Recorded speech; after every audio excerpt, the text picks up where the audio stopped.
저희 제가 포지션을 위해서 열심히 이렇게 마음 써주시고 실제로 수고해주시는 포지션 문학회가 있는데요. 포지션 문학회 회장님이신 김현종 시인을 잠깐 모시고 인사말 듣고 바로 시작을 하도록 하겠습니다. 김현종 선생님, 네.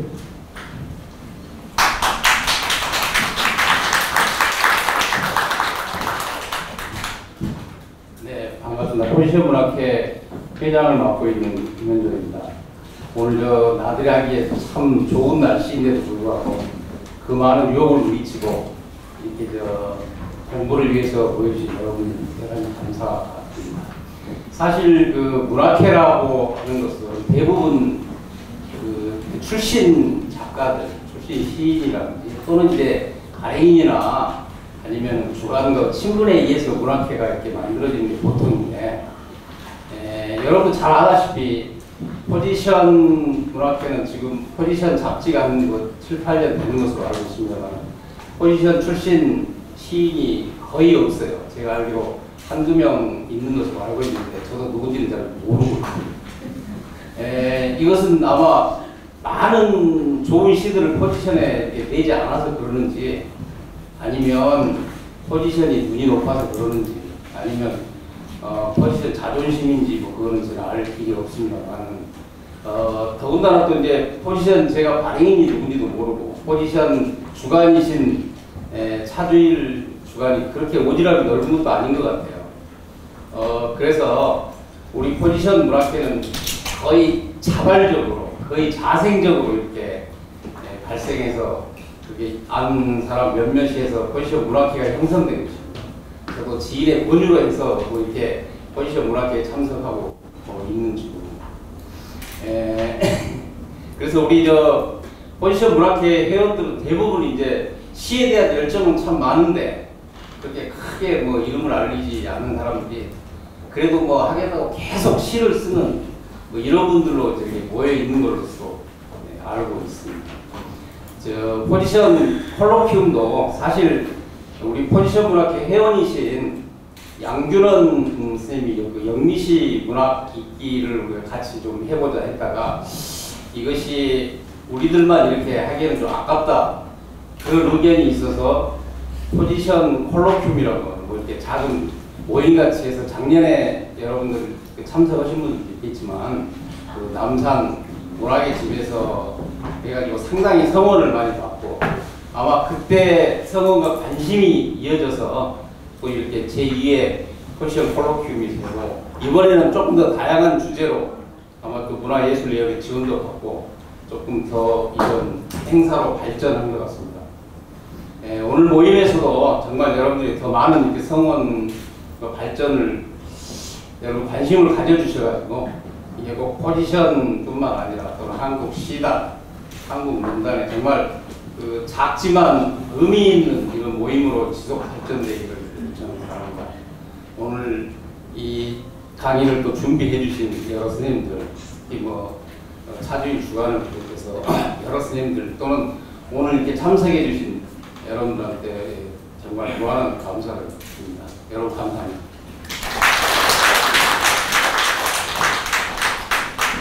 네, 그럼 첫 번째 발표를 맡아주신 장은영 선생님과 박형준 선생님 모시고 발표를 바로 듣도록 하겠습니다. 박수로 맞이해 주시면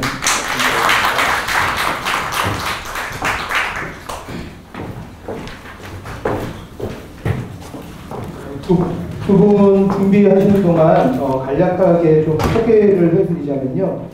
제목에서 이렇게 알 수 있으셨던 것처럼 시 문학과 시 비평 간의 상관관계에 대해서 좀 일목요연하게 좀 얘기를 할 수 있는 자리를 마련한 겁니다. 그래서 여기 앉아 계신 분들도 이 세 발표를 별개의 것으로 생각하지 말아주시고 하나의 문맥으로 좀 받아들여 주셨으면 좋겠습니다. 그래서 첫 번째 발표를 맡으신 장은영 선생님은 2014년에 이제 세계일보로 등장한 문학평론가인데요. 첫 번째 발표가 최근에 이제 문예지의 혁신이라는 것이 한때 화두로 많이 떠올랐었고요. 그래서 그 혁신 중에 그럼 실제로 시문학과 시평에 어떤 변화를 가져왔고 실제로 많은 잡지들이 어떤 변화를 추구하고 있는지를 개량적으로 좀 평가하는 글입니다. 그다음 그 이후에 이제 두 번째 발표를 맡아주실 이제 기억 선생님은요. 두 번째 글은 그렇다면 실제로 시문학을 둘러싼 비평들이 막 쏟아져 나오고 있는데 그것이 과연 어떤 쟁점을 가지고 한 것의 구심점을 가지고 있는지를 알아보는 글이고요. 세 번째 이성혁 선생님의 글은 그래서 시 비평이 만약에 우리가 우려하고 있는 것처럼 축소됐다면 그것이 실제 시문학과는 어떤 상관관계가 있는가를 좀 알아보려는 일목요연한 기회를 좀 주제를 잡아봤습니다. 그래서 그런 문맥 안에서 여러분들도 좀 같이 문맥을 따라가는 시간이 되었었으면 좋겠습니다. 그래서 방금 전에 소개시켜드린 대로 장현 선생님 발표를 해주실 거고요. 이어서 박형진 선생님이 아마 다들 알고 계신데 부산에 아주 오래되고 유명한 우리 주요한 잡지 중에 하나의 오늘의 문예 비평의 주간을 지금 맡고 계시고 부산에 대해 근무하고 계신 박형준 선생님께서 이어서 이제 토론을 맡아주시도록 하겠습니다. 네, 그럼 선생님 발표 부탁드립니다. 네, 안녕하세요. 저는 평론 쓰고 있는 장은영이라고 합니다. 일단 초대해 주셔서 감사드리고요. 여러 시인 선생님들을 앞에 두고 사실은 평론가가 이야기한다는 게 그렇게 쉬운 일은 아니고요. 굉장히 이제 많은 부담도 느끼고 있습니다. 왜냐하면 다들 아시겠지만 요즘에 이 문예지에 대한 이제 좀 문예지가 개혁해야 된다 이런 얘기들이 굉장히 많이 나왔거든요.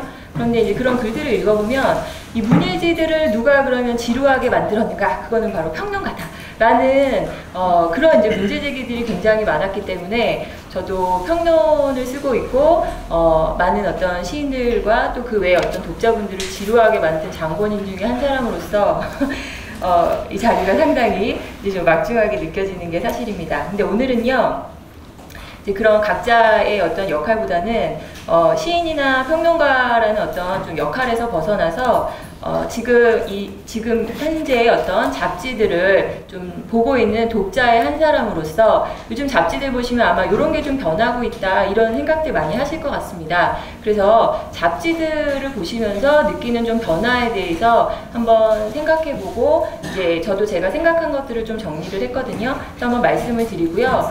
그런 변화에 대한 좀 생각을 나눠보는 그런 어떤 자리가 됐으면 좋겠다는 생각으로 좀 이야기를 준비를 했습니다. 그래서 제가 제목은 이제 비평의 최소화 혹은 비평의 전환이라고 한번 잡아봤는데요. 오늘 핵심적인 거는 이제 문예지 혁신 이후에 시 비평은 어떠한가 이런 현상을 살펴보는 건데, 사실은 이제 이 문제를 살펴보기 위해서는 우리가 2015년 이후에 대두됐던 이 문예지 혁신이라는 어떤 문제 제기가 왜 나오게 됐는가, 사실은 여기서부터 좀 시작을 해야 될 것 같더라고요. 요즘 인터넷에서 이제 뭐 만화나 뭐 웹툰이나 이제 우스갯소리 많이 나오는데요. 아주 배고픈 사람이 식당에 가서 칼국수를 시켰는데 한참을 기다려도 나오질 않는 겁니다.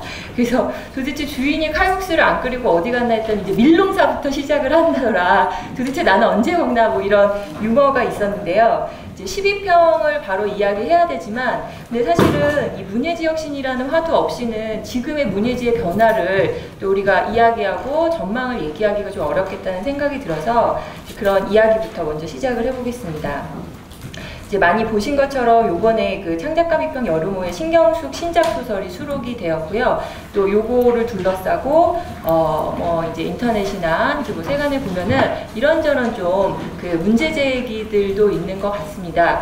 저도 이거를 보면서 좀 나름대로 생각을 해봤는데요. 한 작가에게 뭐 어떤 작품을 쓰면 안 된다, 이런 낙인을 찍는 일은 물론 없어야 될 거라고 생각을 하는데, 이 문예지 혁신이라는 문제가 사실은 2015년에 제기되었던 이 신경숙 소설가의 표절 의혹과 그다음에 이제 그것에 좀 대응했던 몇몇 출판사 측의 어떤 입장을 둘러싼 갑론을박에서 좀 번지게 된 현상이라는 점에서는 이 부분부터 우리가 한번 살펴봐야 되지 않을까라는 생각이 들었습니다. 그러면은 이제 그 신작이 이제 게재된 것을 보면서 뭐 게재하면 안 된다라는 것은 아니지만 한편으로는 좀 마음이 석연치 않은 생각이 드는 그런 어떤 분들도 많이 계셨을 거라고 생각이 되는데요. 그거는 한 작가의 어떤 윤리적인 문제에 대한 그런 문제 제기만은 아닌 것 같고요. 이제 그 사건이 사실은 어떤 문단 권력에 대한 문제 제기나 문예지 혁신에 대한 문제 제기로까지 확장되었던 문제이기 때문에 이 창비에서의 어떤 신경숙 소설을 발표하는 데 있어서는 조금 더 그러니까 단순히 어떤 실수였다라는 것을 좀 넘어서는 또 다른 어떤 답변이랄까요? 이제 그런 것들이 좀 동반되어야 하지 않았나라고 좀 생각을 해보았습니다.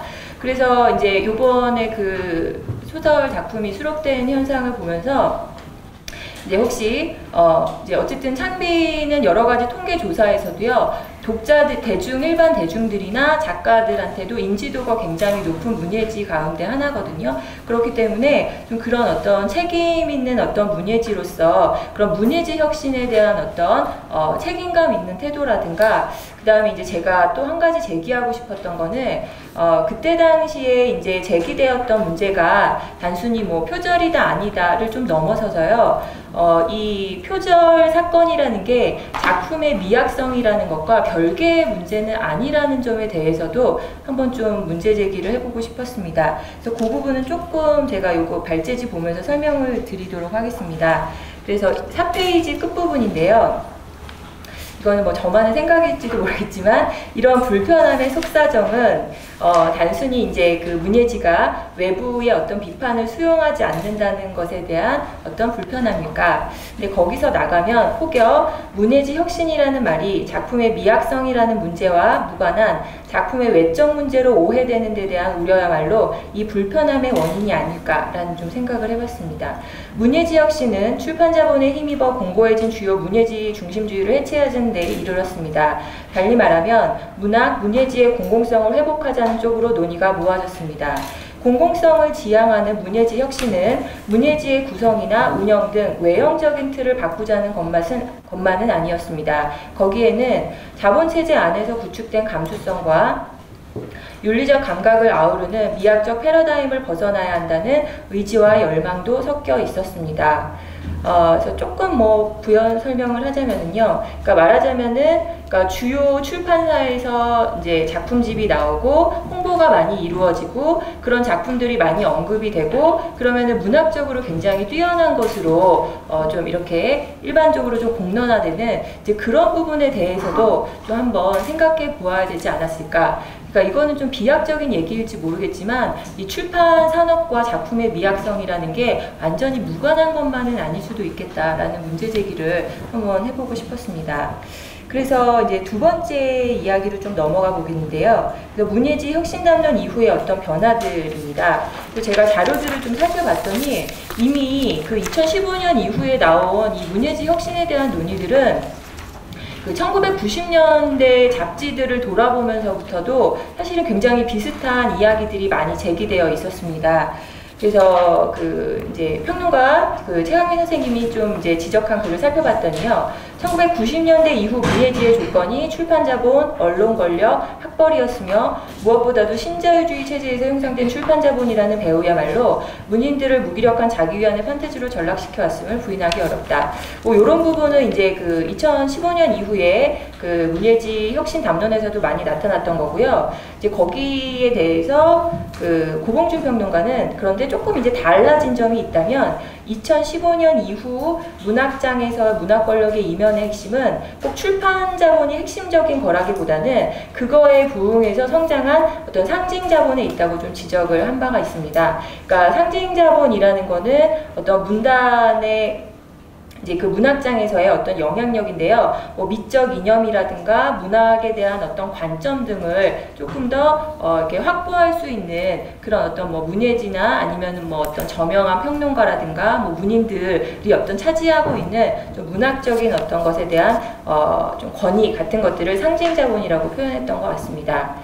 그래서 이제 2015년 이후의 어떤 잡지들을 살펴볼 때 문제는 상징 자본을 획득한 주류 문예지들이 동질적인 취향과 감각을 지닌 문학 공동체로 군림하고 동질적 공동체를 형성한 소수의 문예지들이 한국 문학장의 맨 위에 배치되어 있는 현실이다. 그러니까 그 부분이 이제 2015년 이후 문예지 그 혁신과 관련해서 좀 지적되었던 부분이고요. 당연히 이 동일성을 중심으로 형성된 어떤 그 동질적인 공동체는 좀 폐쇄적인 집단일 수밖에 없고, 요거는 뭐 풀어서 설명하자면은 어떤 필진의 구성이라던가, 그 다음에 이제 어떤 것을 중요한 담론으로 설정할 것인가에 있어서 좀 많은 개방성이 좀 부족했다는 것에 대한 문제였던 것 같습니다.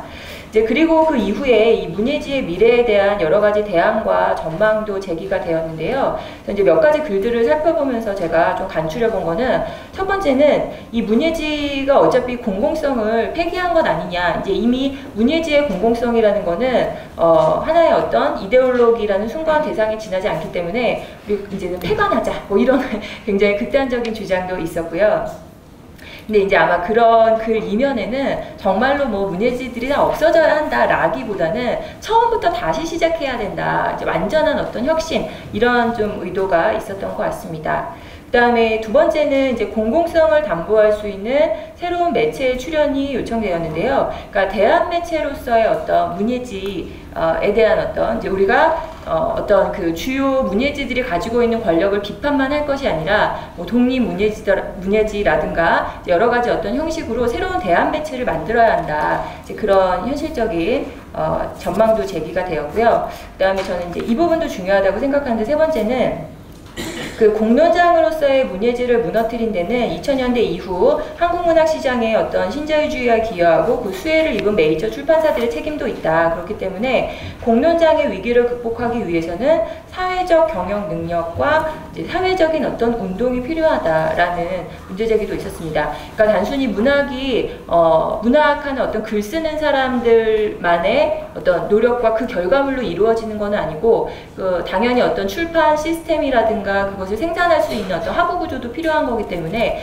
그런 부분에 있어서의 어떤 새로운 변화, 혁신, 어떤 자본의 논리에 따르는 어떤 출판 경영이 아니라 어떤 공공성을 확보할 수 있는 방식의 그런 어떤 경영 방침 같은 것들도 고민되어야 한다라는 문제제기가 있었던 것 같습니다.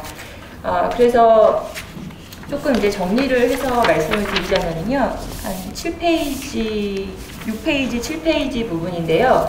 그래서 이제 나왔던 이야기들, 대안과 전망을 종합하자면, 첫 번째는 출판 자본과의 연결 고리를 탈피할 것, 뭐 이렇게 그 문예지의 어떤 혁신 담론에서 그렇게 좀 정리를 해볼 수 있을 것 같고요. 두 번째는 기존의 문예지를 중심으로 구축된 동질적 공동체성을 탈피하고 민주적 공공성을 지향할 것, 이런 이제 의제들도 좀 도출할 수 있을 것 같고요. 세 번째는 자본의 논리에 맞설 수 있는 새로운 문화운동의 연대를 모색할 것, 요 세 가지가 그 문예지 혁신 담론에서 좀 나왔던 좀 결론이라면 이제 결론으로 추려볼 수 있을 것 같습니다.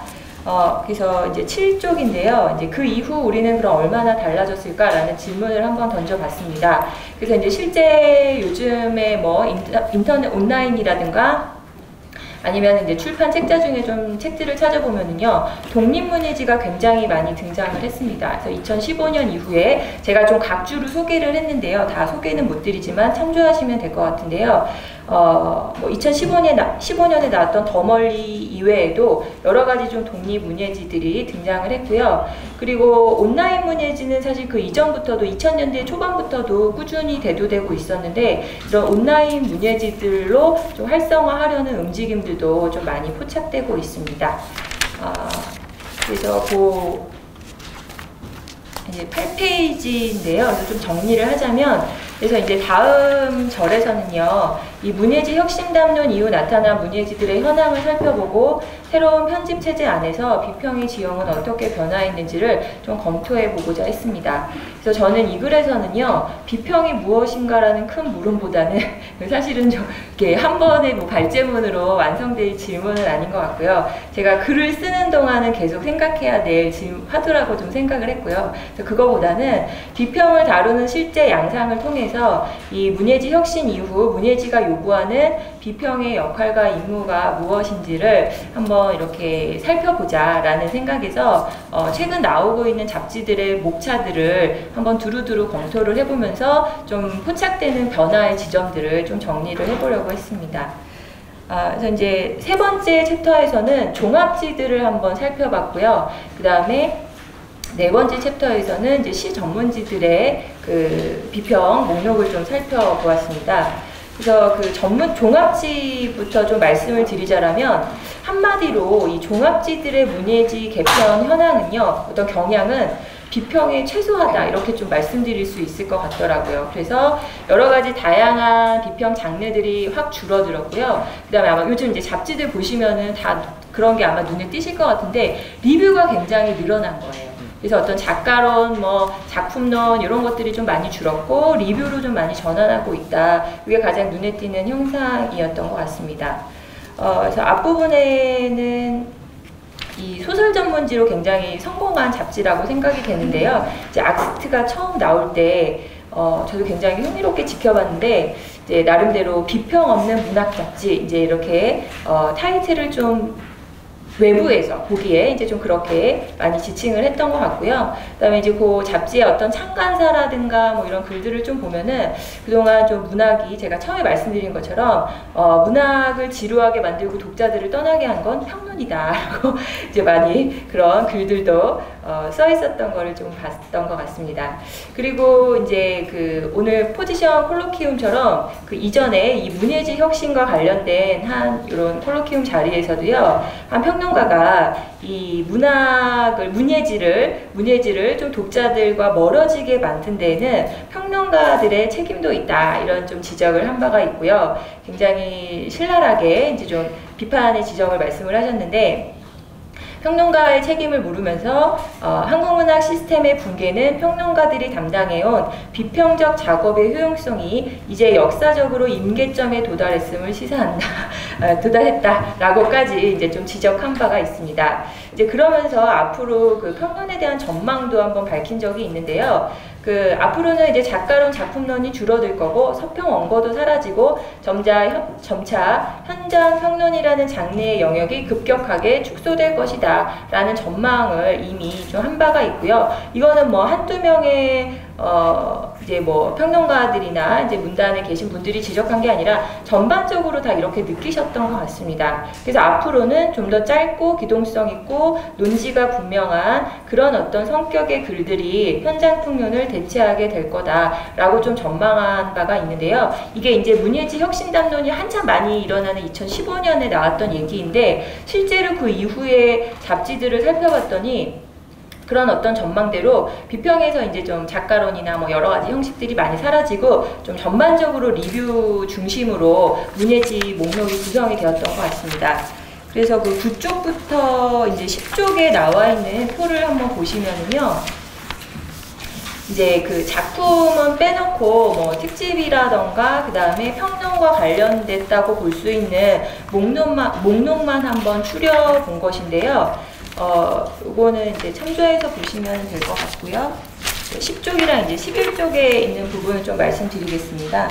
그래서 대체적인 경향은 첫 번째는 이제 특집 같은 경우에는요, 문학에만 한정되지 않는 그런 이슈들로 좀 폭을 넓힌 어떤 좀 발견할 수 있었습니다. 그래서 여러 가지 어떤 사회적인 현상들에 대해서도 이 문예지들이 좀 많이 다루고 있었고요. 뭐 다 떠오르시겠지만 어떤 난민이라든가 페미니즘이라든가 뭐 어떤 뭐 일상의 문제라든가 뭐 소확행이라든가 이제 그런 것들을 문예지들이 특집에서 많이 다뤘고, 당연히 그에 따라서 필진들도 되게 다양해졌습니다. 그래서 예전에는 특집하면은 대부분 평론가나 뭐 이제 작가들이 주로 특집 기사를 썼다면은 어떤 뭐 사회과학 쪽에 계신 분들이나 아니면은 꼭 이제 학계에 계신 분들이 아니라도 문단 외에서 실제 현장에서 활동하고 계신 분들이 굉장히 많이 필진으로 참여하고 있는 게 하나의 어떤 좀 경향으로 발견이 됐습니다.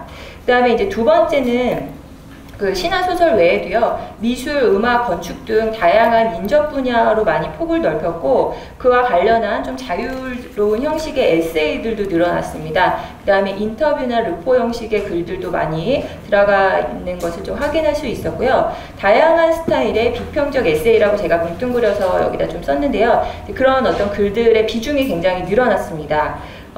그래서 이제 대표적으로 뭐 리터 같은 어떤 잡지에서는 새로운 어떤 장르 간의 어떤 혼합 이런 것들을 또 시도하고 있는데요. 한 주제에 대해서 픽션과 논픽션을 같이 구성을 한다던가 그런 어떤 경향들도 좀 나타났고요. 그다음에 이제 특히 이러한 어떤 다양한 장르들이 두드러지게 나타나는 것은 온라인 문예지인데요.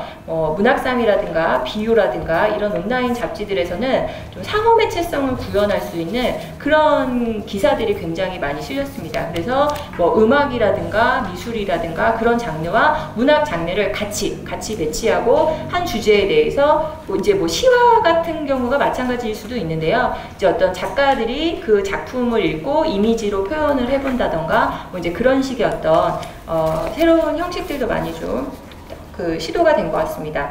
그다음 세 번째는 문예지의 전통적 구성 목록인 작가론과 작품론을 생략하고 리뷰를 좀 강화하는 추세라는 점입니다. 근데 이제 제가 이거를 잡지들을 쭉 보면서 조금 구분하기 모호했던 거는요. 리뷰라는 말과 서평이라는 말이 사실은 동시에 사용이 되고 있거든요. 근데 이제 그것에 대해서 어떤 잡지에서는 구분을 좀 이전의 서평과는 다르다라는 거를 좀 드러내기 위해서 리뷰라고 좀 표기하는 경우도 있고, 뭐 크게 구분하지 않고 그냥 리뷰와 어떤 서평을 쓰는 경우도 있는 것 같습니다. 근데 어쨌든 그래서 저는 뭐 그거를 좀 통합해서 리뷰라고 봐도 될 것 같다고 좀 생각이 들었습니다. 그래서 이제 목차 구성만 보더라도 문학 텍스트를 고집하지 않는 것이 특징이라면 특징인 것 같습니다. 그러니까 사회 현상에 대해서도 비평적인 어떤 그 텍스트로서 좀 많이 보려고 하는 게 어떤 특징이고요. 그래서 이제 그러다 보니까 이 문학 텍스트에 대한 어떤 비평, 실제적인 작품에 대한 비평은 굉장히 줄어들었다는 생각이 저는 들었고요. 그래서 문학 텍스트에 대한 비평이 최소화되고 당연히 그에 따라서 평론가의 역할도 좀 축소되고 있는 게 하나의 경향이 아닐까라고 좀 생각을 해봤습니다. 그래서 이제 그 문예지 혁신과 관련해서요, 많은 잡지들에서 계속해서 이제 지속적으로 이런 어떤 기획 주제를 얘기를 하고 있는데, 제가 조금 이제 좀 동의했던 그런 내용은요, 이제 12쪽인데요.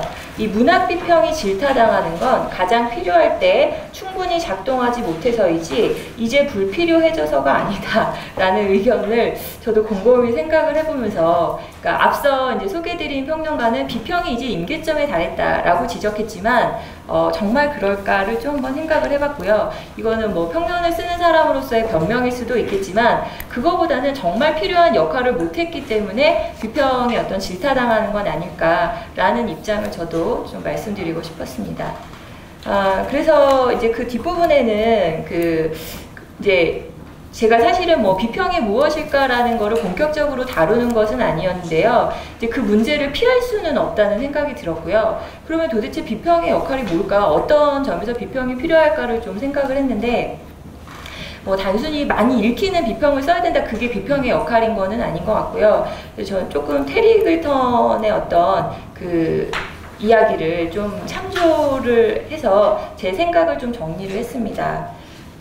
그래서 제가 아마 13쪽 정도에 나와 있는 내용인데요. 그래서 이제 비평의 존재 이유를 저 나름대로 이글턴을 참조해서 좀 정리를 했는데요. 이제 비평이 존재할 때 텍스트는 스스로 완성될 수 있는 세계로 존재한다기보다는 오히려 작가의 무의식적인 영역에 존재하는 세제의 이데올로기라는 이질성을 내재한 불완전한 세계로 남게 된다. 비평은 텍스트의 무의식을 끄집어냄으로써 순수한 관념으로서 문학은 존재하지 않는다는 것을 증명하고 문학의 진리화를, 신비화를, 숭고화를, 권력화를 지연한다. 텍스트의 자기망각을 드러내며 텍스트 이면의 지배구조와 이데올로기를, 텍스트의 무의식이라고 할 수 있는 담론들의 체계를 읽어냄으로써 정치적 효과를 생산하는 임무를 수행한다. 뭐 대부분은 이글턴이 이야기했던 것이지만 어떤 문학이라는 게 예를 들면 출판자본의 논리나 문단 권력의 논리에 의해서 이것이 오늘날의 문학이다 라고 어떤 정전화가 돼버리면 그것이 마치 가장 문학적인 작품처럼 대중들에게는 소개된다던가 아니면 아예 비판의 담론을 이제 막아버리는 그런 어떤 역효과도 일어나거든요. 그렇기 때문에 이제 비평이라는 건 어떤 특정한 작품이나 특정한 작가가 어떤 문학의 어떤 진리로서 좀 공고화되는 것, 정전화되는 것들을 오히려 이제 좀 그거를 비판하는, 경계하는 이제 그런 역할이 비평가가 해야 되는 텍스트 읽기라는 가장 중요한 기본 임무가 아닐까라는 생각을 한번 해보았습니다. 그래서 이제 뒷부분에서는요, 그냥 예를 들어놓은 것 뿐인데요. 예를 들면 이제 뭐 82년생 김지영이 굉장히 많이 팔린 작품이라는 거는 다 아는 사실이고요. 이제 만약에 근데 거기에다가 어떤 평론가들도 잡지를 통해서 너무너무 훌륭하고 의미 있는 작품 이야기하고, 그 다음에 출판사에서도 이건 뭐 꼭 읽어야 되는 작품, 이제 이거는 그냥 하나의 예로서 말씀을 드리는 건데요. 이제 그런 식으로 되면은 대중들의 입장에서는 82년생 김지영은 페미니즘 문학의 가장 대표적인 작품, 딱 이렇게 이제 좀 고정이 돼 버린다는 거죠. 그래서 이제 그런 것들에 대해서 비평가들이 오히려 다양한 어떤 평가라든가 아니면은 해석의 가능성을 열어주어야 하지 않을까라는 말씀을 좀 드려보고 싶었습니다. 네, 그래서 이제 뭐 마지막 13쪽의 좀 마지막 부분인데요. 그래서 이제 그 비평의 태도는 문학의 진리와 숭고화를 경계하면서 텍스트를 꼼꼼히 읽어나가는 것이다 라는 말은 어떻게 보면은 진부하게 들릴지도 모르겠습니다만은 저한테는 좀 여전히 중요한 좀 명제이고요. 그래서 비평의 최소화로 나타난 문예지 혁신의 진짜 핵심은 비평 자체에 대한 배제라기보다는 정전을 만들고 문학을 진리화하는 비평을 경계하는 것이다 라고 한번 생각해 보았습니다. 그렇기 때문에 지금 이제 우리가 비평을 리뷰로 많이 전환하고 있는데요. 리뷰가 그런 오류를 반복하지 않을지는 한번 지켜봐야 될 것 같은데, 지금 그래서 제가 필요하다고 생각한 거는, 그러면 도대체 우리가 비평의 어떤 좀 혁신 모델이라고 새로운 형태라고 생각하는 리뷰가 어떤 글이어야 되는가에 대한 그런 좀 논의가 필요할지도 모른다고 생각이 됐어요. 왜냐하면 아까 말씀드린 것처럼 뭐 서평이라는 거는 원래 있던 장르인데요. 이제 그것과 구별하기 위해서 또 리뷰라는 장르로 좀 전환한 것들도 있거든요. 그렇다면 과연 우리가 써야 되는 리뷰는 어떤 글이어야 되는가에 대한 좀 논의도 필요하겠다. 그러니까 정의가 아니라 논의가 필요하겠다라는 생각이 좀 들었습니다.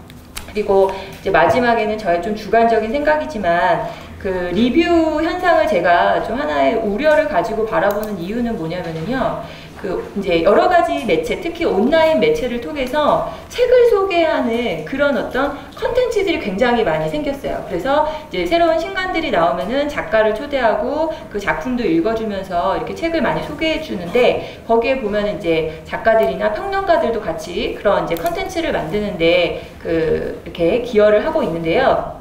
문제는 그게 어떤 대중들에게 또 다시 이렇게 이제 수용이 될 때 문학 작품을 읽는 것이 아니라, 제가 여기서는 그냥 보는 것이라고 했는데, 문학 작품은 읽어야 되잖아요. 자기가 실제로 읽고 생각하고 뭐 그런 시간이 필요한데, 리뷰를 통해서 그냥 책을 보는 거죠, 말하자면. 그래서 이제 읽는 것에서 보는 것으로 어떤 문학이 그냥 하나의 이미지로 이렇게 좀 잘못 전달되는 것은 아닐까라고 생각이 됐거든요. 그래서 그 방송만 들으면, 사실은 저도 이제 좀 챙겨서 듣는데요. 그 방송만 들으면 제가 안 읽었는데 읽은 것 같은 어떤 착각에 빠지기도 하고요. 근데 그런 것들이 문학을 하나의 어떤 스펙타클로 만들지는 않을까라는 생각이 들었습니다. 왜냐하면 그런 콘텐츠에서 소개되는 문학 작품들은요, 다 굉장히 너무 아름답고 삶의 위안이 되고 큰 힘을 주고 아주 가치가 있는 이제 그런 측면만 사실은 조명이 되거든요. 그렇기 때문에 이 광고에서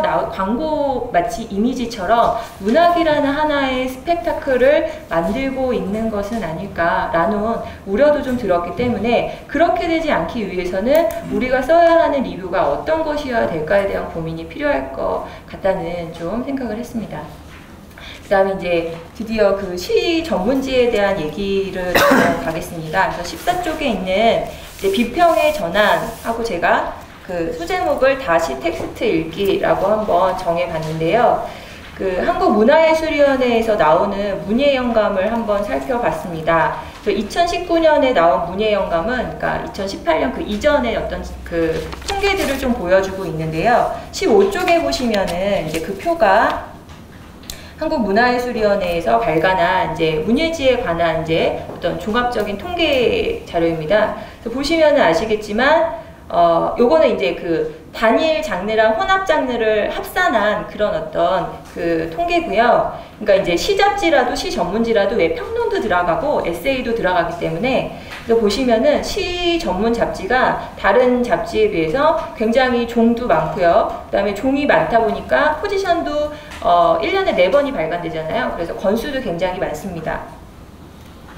시간이, 예. 그래서 그 밑에 보시면은요, 제가 요거는 수치는 좀 정정해야 될 것 같은데요. 그래서 시 전문지가 차지하는 비중이 굉장히 크다는 거는 좀 수치로 확인할 수가 있고요. 산술적으로 보면 시 전문지는 하루에 1.5권은 종이기 때문에요. 권으로 하면은 하루에 한 3.88권, 한 4권 정도 시 전문지가 매일매일 발행되고 있는 이제 현황입니다. 산술적으로만 본다면. 그래서 시를 게재할 수 있는 지면이 비교적 많이 확보되어 있다는 거고요. 이제 그것은 잡지의 다양성을 유지할 수 있는 확률도 높다는 것이 아닐까라고 좀 한번 생각을 해보았습니다. 그런데 결국은 지면의 확보보다 중요한 것은 문예지의 운영이나 편집위원 시스템이 얼마나 개방성을 유지하고 좋은 어떤 작품을 선별하고 수록하는가, 다양한 작품을 선별하고 수록하는가, 이제 그것이 어떤 잡지를 평가하는 하나의 기준이 아닐까라고 좀 생각을 해봤고요. 그 다음에 잡지의 다양성이라는 문제도 수가 많다고 해서 무조건 다양성이 확보된다는 것은 아니고, 각 잡지가 그 잡지만의 포지션을 이제 좀 형성하면서 계속해서 자기 정체성들을 좀 만들어가기 위해서는 유지될 수 있는 어떤 경제적 기반도 좀 필요하다라는 생각을 한번 해보았습니다. 그래서 조금 넘어가서요, 16쪽으로 한번 가보겠습니다. 그래서 표 윗부분인데요. 그래서 이거는 굉장히 조심스러운 생각이고요. 주관적인 생각인데요. 현재 발행되는 다수의 시 전문지들을 보면은 이제 한국 문단에서 주도권을 가지거나, 그러니까 앞서 말씀드린 그런 출판 자본이나 그다음에 어떤 상징 자본에 있어서 사실은 시 전문지들이 어떤 주도권을 가지는 경우는 별로 없는 것 같습니다.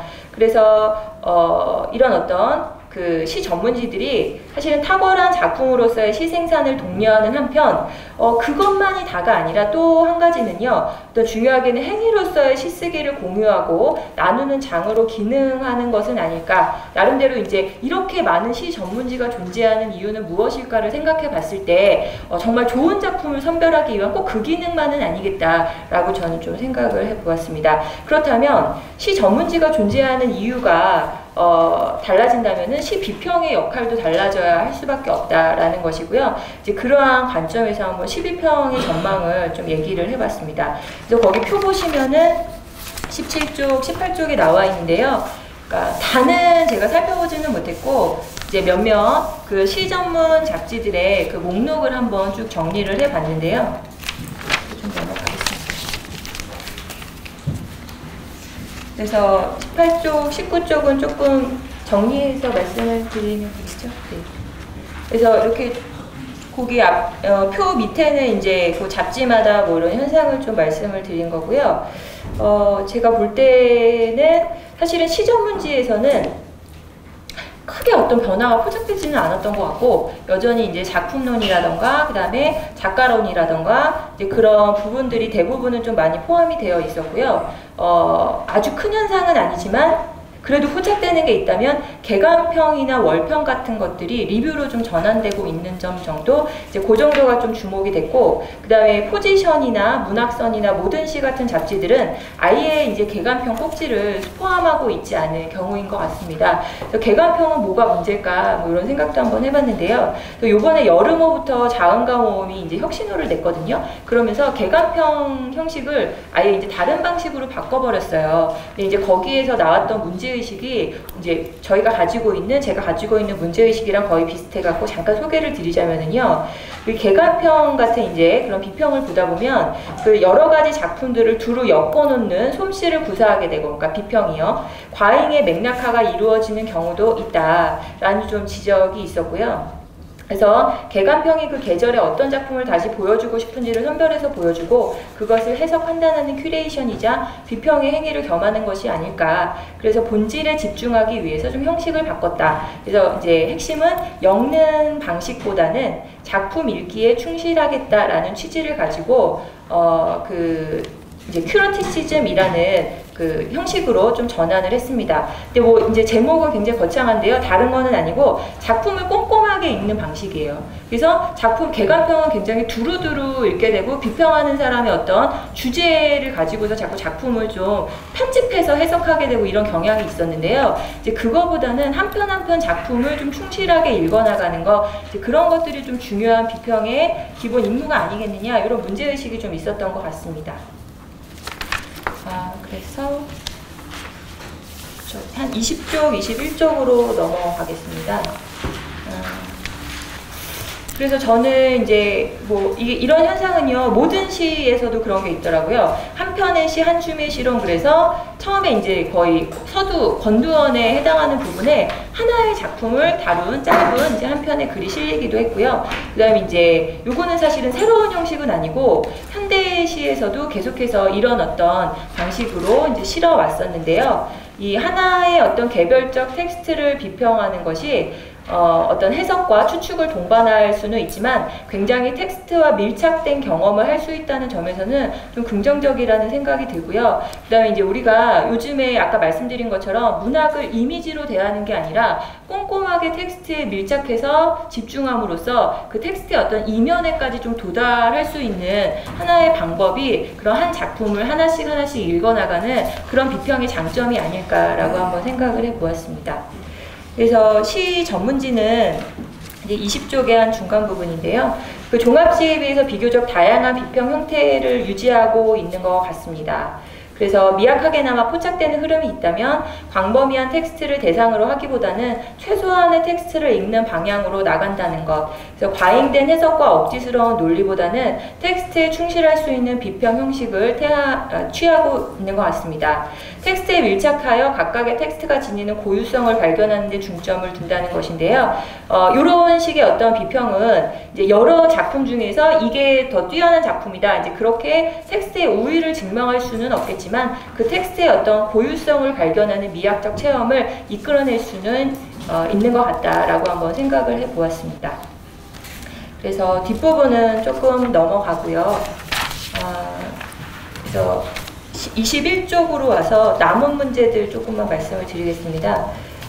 그래서 여기 뭐 앞에 썼던 거는 이제 첫 번째는 청탁 방식도 많이 변화하고 있다는 것. 그러니까 문예지에 있어서 청탁 방식의 변화도 많이 포착되는 부분이고요. 그 다음에 두 번째는 이제 등단에 대해서도 좀 개방적인 태도를 취하고 있는 것 같습니다. 그래서 최근에 꼭 등단하지는 않았지만 나름대로 이제 작품들이 많이 소개가 되면서 또 많이 주목받고 있는 시인들도 있는 것 같고요. 이제 중요한 거는 청탁과 등단이라는 건 사실은 문단에 진입하는 하나의 뭐 어떤 그 자격증 티켓 같은 거라고 생각을 해왔는데, 이제 그것이 경계가 느슨해지면은 당연히 문단의 경계도 느슨해지지 않을까라고는 한번 전망도 얘기해 볼 수 있을 것 같습니다. 그리고 이제 그렇기 때문에 세 번째는 작가와 독자의 위상 변화도 아울러서 일어날 수밖에 없는 좀 현상인 것 같습니다. 그래서 이 독자란 무엇인가, 독자란 누구인가, 이 문제는 이제 요즘에 그 많은 뭐 이런 그 포럼이나 이런 데서 보면은요, 작가들도 되게 많이 고민하고 있는 부분인 것 같습니다. 그러니까 예전에는 문예지가 작가들의 것이었다면 이제는 작가들의 것만 아니라 독자와 함께 만들어가는 것이다, 이제 이런 인식들이 굉장히 많아져서 독자가 꼭 읽는 이가 아니라 이제 쓰는 이와 읽는 이의 경계도 굉장히 유연해지고 상호적으로 자꾸 교차가 되면서 이제 독자가 문학 향유의 주체로서 문학에 같이 개입하는, 잡지를 만드는 데 같이 개입하는 한 주체다라는 생각도 많이 좀 확산이 되고 있는 것 같습니다. 그래서 마지막으로 넘어가서 긴 이야기를 빨리 정리를 하겠습니다. 제가 조금 이제 재미있게 읽었던 글인데요. 이 독립문예지 더 멀리라는 잡지에서 이것을 발행했던 시인 김현이 이제 그런 얘기를 했더라고요. 독자와 어떤 공동체를 이룩해내고 싶다는 바람을 이제 좀 드러냈어요. 그래서 이 독립잡지를 통해서 뭐 이제 돈도 없고 이제 펀딩 방식으로 운영을 하다 보니까 다음호를 낼 수 있을지도 모르겠다. 라고 해서 지금은 제가 안 나오는 걸로 확인이 됐는데요. 그러면서 이 독립잡지들이 한국 문학을 변화시키는 이상한 원동력이 되었으면 좋겠다라는 전망을 한 글에서 쓴 적이 있습니다. 그래서 제가 도대체 이 이상한 원동력이라는 게 뭘까 나름대로 좀 생각을 해봤는데요. 기존의 문학 시스템을 떠받치던 출판 자본, 그리고 거기에 연루된 채 성장한 문당 권력과는 변별되는 이질적인 힘, 즉 자본과 권력의 공통적 속성인 자기증식과 달리 분화하는 힘의 어떤 무규정성, 이런 것을 이상한 원동력이라고 한 것이 아닐까라고 한번 생각을 해봤고요. 그래서 오늘의 문예지는 이제 예를 들면 이거는 이제 독립문예지들이 이런 경향을 많이 보이고 있는 것 같은데요. 어떤 문예지가 되겠다, 이런 목표를 규정하기보다는 어떤을 규정하지 않고 우리 이렇게 변할 수도 있고 뭐 내일 안 나올 수도 있고 망할 수도 있어. 아예 시작부터 좀 그런 전제들을 많이 가지고 있는 것 같습니다. 그래서 요즘에 그 작가들도 이런 표현을 많이 쓰는데요. 진짜 이렇게 되면 안 되는데 뭐 문학이 망할 수도 있지, 이런 망한다는 표현도 좀 많이 나오고 있는 것 같습니다. 근데 이 망한다라는 거는 그러니까 여태까지 하던 대로 하지 말고 완전히 다른 걸 해보고 싶다, 그런 어떤 열망을 표현하는 말이라고 저는 좀 해석을 하고 있고요. 그래서 이 문학도 망할 수 있다는 것을 인정하고 시작해보겠다라는 발언은 문예지가 지금 어떤 목표, 어떤 정해져 있는 목표라던가 문학을 진리화하는 어떤 방향으로 나가고 있는 게 아니라 지금 현재는 목표 없는 함께 있음의 장을 향하고 있는 것 같다라고 한번 정리를 해봤습니다. 그러니까 이걸 쉽게 얘기하면 지금 현재는 우리 문예지가 어떤 이합집산으로서의 어떤 공동체, 어떤 장, 그 정도의 어떤 단계에 와 있는 것 같습니다. 그러니까 여기에서 가급적이면 그동안 우리가 배제했던 많은 뭐 문학 내 사람들이라던가 문학 외의 어떤 사람들을 어떻게 하면 같이 참여할 수 있도록 만들 수 있을까? 그러기 위해서는 어떤 정체성을 뚜렷이 드러내기보다는 우리는 무엇이든 말할 수 있는 공간입니다. 이런 것들을 좀 많이 표명하고 있는 게 지금 문예지의 어떤 현재 모습이 아닐까라고 생각을 해보았습니다. 들어주셔서 감사합니다. 네, 감사합니다. 이어서 질문해 주시면. 안녕하십니까. 저는 문학평론을 하고 있는 박형준이라고 합니다. 그 시인 박형준 선생님이 계셔서요. 그 종종 오해를 하시고 전화도 하시고 그러시는데 그 책도 보내주시고 그러세요. 그래서 제가 굉장히 당황스럽거든요. 네, 그래서 오늘도 보고 아마 시인 박형준 선생님 오셨나 이렇게 하시면서 저번에는 저보고 굉장히 저보다 나이가 많으신데 정중하게 또 인사를 하시고 하셔서 깜짝 놀랐는데 그게 아니고 부산에서 이제 오늘의 문예비평이라는 그 잡지를 만들고 있고요. 28년 된 비평 잡지입니다. 그 여기 아까 그 선생님께서 통계를 해놓으셨는데 시는 대표 장르 538종, 비평 한 종이지 않습니까? 예, 저희 비평 한 종입니다. 예, 그래서 한 종의 예, 박수를 마음이 아프고 비평의 현주소를 보여주고 있는 것인데요. 오늘의 원래 비평이라고 해서 1991년도에 창간을 하려고 했는데 오늘의 비평이라고 했을 경우에는 사회 비판적인 성격이 너무 강하다고 해서 문예를 붙여서 오늘은 문예 비평이 된 겁니다. 그래서 사실은 시, 소설, 수필, 희곡에 대한 상당한 비평적 작업들을 진척시켜 왔고 지역에서 이런 그 비평적 작업들을 진행해 왔는데 그 아까 선생님께서도 분석을 하셨지만 지금은 문학에 대한 비평이 절반도 안 됩니다. 예, 그만큼 이 지금 비평의 영역이라든지 그 다음에 장르 규범이라든지 혹은 가치에 대한 방향성이라든지 하는 것들이 굉장히 달라졌고요. 대체적으로 아까 선생님께서 말씀하신 시와 문예지와 그 다음에 비평의 이런 현상에 대한 분석들은 대부분 다 동의가 되더라고요. 근데 이제 이야기를 들으면서 제가 느꼈던 것은 이 토론보다는 이 자리가 이렇게 무서운 자리였구나. 지금 원래 저는 여기 와가지고 이렇게 동그랗게 그냥 앉아서 이렇게 콜로퀴움이라고 해서 네모난 책상에 앉아가지고 같이 이렇게 얘기할 줄 알았는데 토론하기 위해서 듣다가 쳐다보니까 다 공부 열심히 하고 계신 거예요. 그래서 제가 이거 큰일 나겠다 이 생각을 했습니다. 근데 그리고 또 이 비평이라는 것이 이게 사실은 지금 원래 위기가 아니었던 적은 없었지만 지금 비평이 가지고 있는 여러 가지 왜소화된 지점들이 있죠. 아까 그 선생님께서는 비평이 최소화되었다 그랬지만 사실은 비평이 왜소화된 것이죠. 그래서 그 비평의 어떤 자리, 그다음에 비평의 역할 이런 부분들이 사실은 굉장히 중요한 과제가 되었고 그 다음에 시라는 것이 가지고 있는 의미와 가치, 그 다음에 문예지의 역할 이런 부분들이 굉장히 중요한 또 하나의 질문을 주는 부분이 되는 부분이 있다는 생각이 듭니다. 그 말씀을 듣다 보니까 이 혁신이라는 게 상당히 중요하다. 문해지라는 것이 바뀌어야 된다. 근데 사실 이제 제가 올해부터 이제 이 오늘의 문해편 편집 주간을 맡게 됐는데 주간이 바뀌면 혁신호가 나옵니다. 그래서 제가 혁신호를 안 냈습니다. 이불로. 혁신호를 자꾸 내는 게 혁신이 아닌 것 같아가지고. 예, 그래서 왜 그러냐면 비평의 형식이라든지 대화 방식이라든지 표지를 바꾼다. 이런 것들이 혁신이과에 대해서 굉장히 많이 고민을 해봤거든요. 그래서 동시대에서 비평이라는 것은 문학과 어떤 관계를 가져야 되고 우리 삶을 새롭게 정초하기 위해서 어떤 입장과 태도와 그 다음에 형식을 가져야 되느냐는 부분이 혁신의 중요한 내용이 되어야 되는 것이지 표지 바꾸는 것이 혁신이 아니다라는 생각을 했어요. 그래서 그 부분에 대해서 많이 고민을 저도 하고 있고 오늘 이 자리가 그래서 굉장히 중요한 자리라는 생각이 사실 들기도 합니다. 질문을 너무 길게 하면 안 될 것 같은데 일단은 제가 말씀을 들으면서 선생님께서도 말씀을 하셨지만 예술이랑 그 다음에 문화운동이랑 산업이라는 키워드가 문예지와 시와 비평은 같이 관계가 되어 있다는 생각이 듭니다.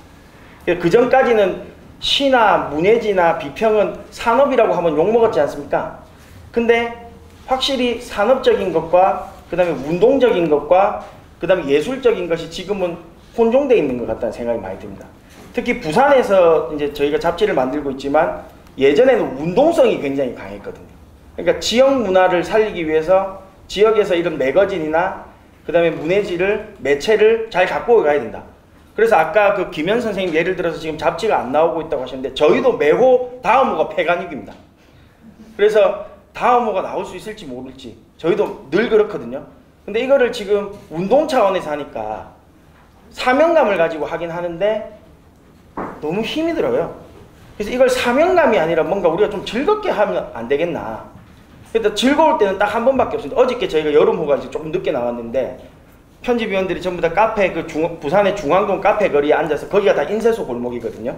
거기 앉아서 햇볕에 비춰보면서 이날이 제일 기분 좋아 이렇게 하면서 저희가 이제 기뻐했는데 그러면서 또 다음 호는 이제 또 걱정이 되는 거죠. 발간비는 어떻게 하고 그 다음에 내용은 뭘로 채우고 그 다음에 필자들은 또 거절하지 않을까 막 이런 걱정을 계속 하는 겁니다. 근데 이런 과정에서 이제 시와 비평이라는 것의 관계를 물을 때 여러 가지 이제 질문들을 제기를 할 수가 있을 것 같은데 오늘 선생님 발표를 듣다 보니까 그 전까지 고민했던 부분들의 현상적인 분석을 너무 잘해 주셔가지고 사실 이 자체에 대해서 별로 문제 제기할 건 없을 것 같다는 생각이 들거든요. 그런데 제가 말씀을 들으면서 그래도 몇 가지는 좀 같이 고민을 나눠보면 좋겠다라는 생각을 했어요. 첫 번째는 뭐냐면 아까 행위로서의 시쓰기. 그러니까 시라는 것이 예술이나 혹은 굉장히 뛰어난 문화적인 산물로서의 그 어떤 텍스트 이런 것일 수도 있지만 그게 아니고 시가 발표되는 공간으로서 문예지라는 것이 가치가 있고 그 다음에 538종의 시 문예지가 나온다라고 하면 이 시를 창작하고 발표하고 생산하는 것 자체로서 그 행위로서의 시 창작과 발표와 그 지면으로서의 문예지는 중요한 것이고 그것이 새로운 비평의 시 비평의 하나의 기준이나 방향이 되어야 되지 않는가 라는 이제 질문들을 할 수가 있을 것 같아요. 그런데 행위로서의 글쓰기 혹은 행위로서의 시쓰기에 대한 그 중요성을 인정한다고 하더라도 거기에서 뭔가 저희가 비평적으로 접근했을 때 조금 중요하게 질문해야 되는 것이 있다. 그것은 무엇이냐면 이 시쓰기라는 것이 한 개인의 자족적인 만족감을 만들어내기 위해서 해서는 안 되거든요. 시라는 것은 개별적인 것으로부터 출발하는 프라이빗한 것이지만 사실은 이 공공재의 개념으로 퍼블릭한 개념으로서 만들어져야 되는 것이거든요. 그래서 사실은 이 시가 발표되는 문예지의 이런 다양성이라는 것이 다양한 표현의 양상들을 만들어주는 것이기도 하지만 사실은 어떻게 보면 이 시인분들이 많이 계신데 이런 말 해도 되는지 모르겠지만 시라는 것이 자기 만족이나 자족적인 글쓰기로서 이렇게 구현되는 것이라면 이것은 상당히 문제가 있는 것이 아닌가 이런 질문을 한번 드려보고 싶고요. 말로 해놓고 나니까 굉장히 떨립니다. 그 다음에 두 번째는 그 리뷰라는 어떤 하나의 비평적 현상이 많이 지금 나타나고 있다. 그래서 이건 뭐냐면 문학 비평을 길게 끌고 가는 거죠. 50매, 60매 끌고 가거나 혹은 무게감 있거나 아주 어려운 용어를 써서 쓰는 것들에 대해서 독자들이 읽지 않는 것이죠. 심지어 같이 글을 쓰는 사람도 읽지 않죠. 그래서 저희 부산에서는 그런 얘기를 하는데 이런 말을 해야 될지 모르겠는데 비평을 쓰면은 이렇게 그래도 이렇게 좀 저희가 좀 사람들이 읽지 않을까 이렇게 생각을 하는데 그렇지 않는다고 하는 거죠. 그래서 1.5명이 읽는다.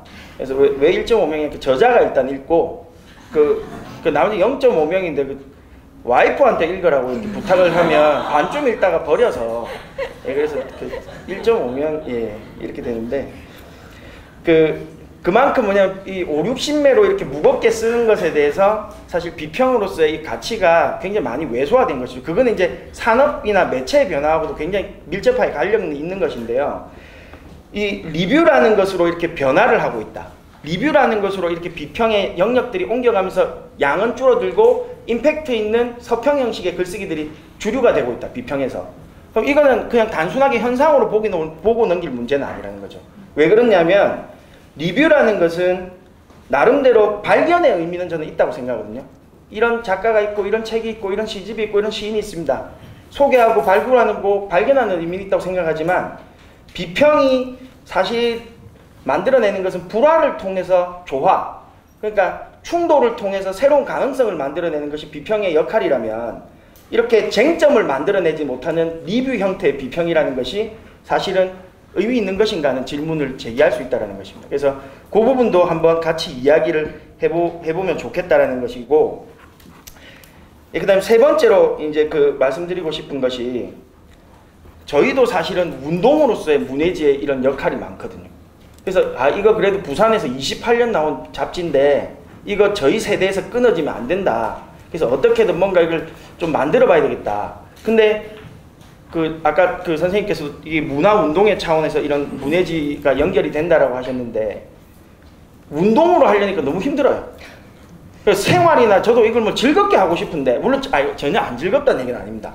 근데 사명감을 가지고 이렇게 책을 내고 비평을 하고 그 다음에 글을 쓴다라는 게 이게 글쎄요 이게 지속 가능한 프레임인지는 잘 모르겠다는 생각이 들었어요. 그래서 그런 부분들을 이제 넘어서기 위해서 이제 이런 운동을 할 때는 공공성이 강화되죠. 그래서 공공적인 것과 사실은 미학적인 것과 사실은 생활적인 것 이런 것들이 조화를 이루면서 갈 수 있는 시스템이 만들어져야 될 텐데 그래서 뭐 예전에는 그래서 이게 공공성이 강할 때는 저희가 부산에서는 뭐가 있었냐면 타락한 중심을 향한 반역 막 이런 말들이 유행을 했습니다. 그래서 중앙중심주의 비판하는 거죠. 근데 그게 과도화되면 자꾸 저주만 하고 뭔가 새로운 걸 생산을 못해요. 그래서 그렇게 저주하고 그럴 게 아니고 뭔가 새로운 콘텐츠를 생산을 하자 라고 했을 때는 운동의 차원을 넘어서서 미학적인 것과 운동적인 것과 생활적인 것을 조화를 이뤄내는 작업들이 필요한데 이런 부분들을 어떻게 만들어낼 수 있을지에 대한 고민들을 오늘 좀 같이 지혜를 나눠주시면 좋겠다 이런 생각이 듭니다. 예, 질문이 너무 길었습니다. 예. 일단 뭐 가능한 고민에서의 대답을. 아마 박형준 선생님께서 지금 질문하신 거에는 여기 계신 여러 선생님들이 더 해주실 말씀이 많을 것 같은데요. 저는 간략하게 제가 할 수 있는 답변만 말씀을 드리자면 일단은 행위로서의 어떤 시쓰기가 단순히 자족적인 만족감에 떨어져서는 안 될 것 같다라고 지적을 해주셨는데 이제 그렇기 때문에 저는 그 문예지들이 비평이라는 장르를 같이 좀 포함하고 있는 게 더 좋다라고 생각이 되거든요. 그러니까 이제 뭐 최근에 뭐 비평을 제외하거나 아니면 비평의 어떤 방식인데 그냥 굳이 비평이라고 안 하고 이렇게 얘기하는 경우들도 있더라고요. 그런데 바로 그 부분을 좀 충족시켜주고 어떤 이제 평가를 시도하는 게 비평의 역할은 아닐까라고 생각이 들었고 이거는 또 저의 자의적인 해석이지만 그렇기 위해서는 좀 텍스트를 우리가 꼼꼼하게 읽는 작업이 필요하다고 저는 생각을 했어요. 그러니까 주제론도 워낙에 많이 있고 주제론이 오히려 독자들한테는 흥미롭게 읽히고 시의성도 확보하고 있기 때문에 더 역동성 있는 비평으로 느껴질지 모르겠지만 저는 작품을 좀 꼼꼼하게 읽어나가는 게 지금 말씀하신 부분들을 보완할 수 있는 비평의 역할이 아닐까라고 한번 생각을 하고 있고요. 그 다음에 이제 두 번째는 리뷰에 대해서 말씀을 하셨는데 리뷰가 이제 좀 저도 이제 아까 말씀을 드렸지만 리뷰가 어떤 글이냐에 대한 논의는 더 많이 필요한 것 같습니다. 왜냐하면 이거를 뭐 하나로 합의할 필요는 없지만 그래도 서로 다른 리뷰에 대한 관점들을 우리가 좀 경합해 볼 필요는 있는 것 같아요. 근데 아직 그 작업은 안 되고 있는 것 같은데요. 제가 이거 글을 준비하면서 생각했던 거는 뭐냐면은, 그러니까 주로 리뷰는요, 신간 시집, 신간 어떤 소설집이나 신간 그 책을 소개하는 글이거든요. 그런데 꼭 신간에만 너무 집착할 필요는 없다고 생각이 들고요. 조금 지나간 책에 대해서도, 나온 지 좀 시일이 된 책에 대해서도 그 책에 대한 서로 다른 입장을 좀 같이 한번 나눠볼 필요는 있을 것 같습니다. 그래서 문예지가 꼭 신간만 소개하기보다는 좀 오래됐지만 우리가 좀 다시 한번 주목해야 되는 책이 있다면 한 권에 대해서 여러 좀 필자들이 뭐 2명이든 3명이든 조금씩 다른 관점을 보여주는 것도 좀 시도해볼 만하지 않을까라고 생각이 들고요. 신간을 소개하다 보면은 당연히 좋은 얘기만 할 수밖에 없는 게 또 평론을 쓰는 사람의 입장이기도 합니다. 그래서 이제 그런 부분에서 좀 방식을 달리할 수 있을 것 같다는 생각이 듭니다. 그 다음에 세 번째는 운동으로서의 문예지. 이제 이 부분에서 사실은 어떤 뭐 경제적이든 다른 부분이든 그 글쓴이들에 대한 노고에 대한 보상이 돌아가지 않으면 사실 굉장히 힘든 일이거든요. 저는 아마 여기 계신 모든 분들이 다 공감하시는 부분일 것 같은데요.